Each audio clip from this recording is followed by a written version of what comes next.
about the differentiation between automation and also then what Elgin provides, because I think there's a little bit of this, I wouldn't say it's unspoken fear, but I think people do contemplate about, well, is automation going to make my job disappear, and am I going to become completely useless? Are these businesses going to just become a bunch of robots doing all the processing?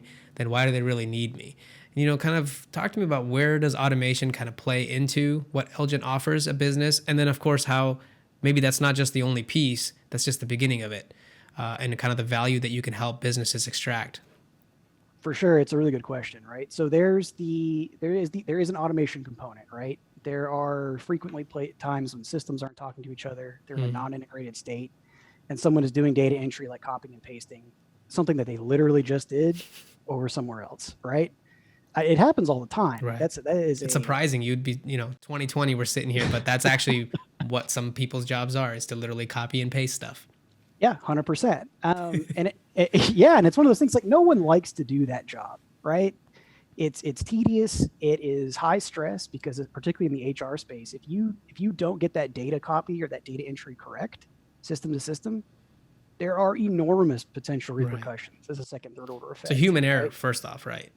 Yeah, Yeah. absolutely. And it carries enormous risk, both for that individual, but for the business as well, right? Like if you mess up something like employment verification, or you screw up some data entry as part of onboarding or getting something into payroll, like that is a huge problem, both for you, for the business, and also your employees, right? So our philosophy is like, let us help remove processes like that, the mundane things that candidly machines are better at doing, so that you have time to focus on the things that machines can't do, right? Have planning and having conversations with the lines of business, right? Having difficult conversations with employees, putting efforts into succession planning or career motility, making sure that your diversity inclusion efforts look like the way that they should, right? Look, understanding what's going on with the workforce. Are they engaged?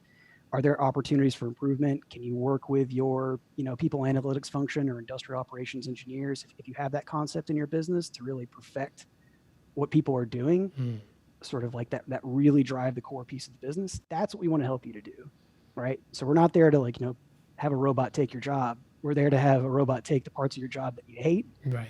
so that you can focus on the things that you like and that you're good at. Right. So essentially, is Elgin's taking where a company is today, where their technology is today, integrating that, making sure the mundane stuff is taken out by automating it, through iPaaS, but then really setting up companies to derive value from that insightful data that they can, finally use to do things like we just talked about, which is, help with the people management, making sure is your staff productive and happy with their lifestyle and the job that they're doing, so that way your company strives to be better if the employees are better. Like it's all one commingled system. It's not separate. People aren't separate from business. It's all in the same, right? So it's a very good thing to kind of highlight, I think, with Elgin, is that no, it's not just an integration and an automation service. This is really looking at the bigger picture of things, and making sure that your business is set up for long-term success, not just the immediate need.